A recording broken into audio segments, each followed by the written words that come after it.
Un saludo a televidente. Hoy también nos una compilación de noticias policial. Están con más a la atención durante 24 horas tras y lomba. Luego nos van a mesora para Aitunang. Polícia está investigando um caso de tiramento com a lugar de um mini market na Quartier. Estava dando hora de noite que a polícia quer notificar o atraco a lugar um bem mais na Água Sol mini market. No menos que 2 homens chegam no negócio e balde menaça ordena a pessoa atrás de casa para dar uma turcem. Mientras se atraco estava tomando lugar, a atracadora ainda confrontar com um homem que está conhecido no bairro e está tratando de vigilância em diferentes sítios.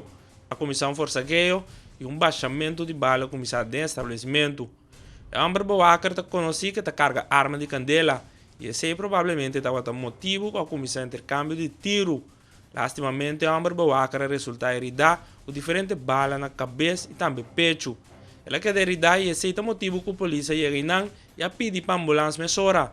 Lo que a atenção está, que não atira riba de, pero provavelmente a arma que não atira com ele, seu calibre não estava alto.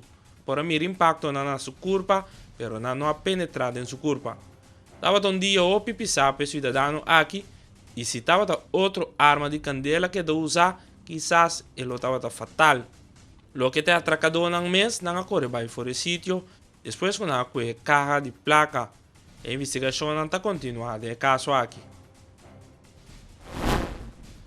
De fim de semana atrás de Lomba, o time de manutenção de ordem público de Rio Canário atende controle preventivo de Bascottegatweg West na altura de Post 4.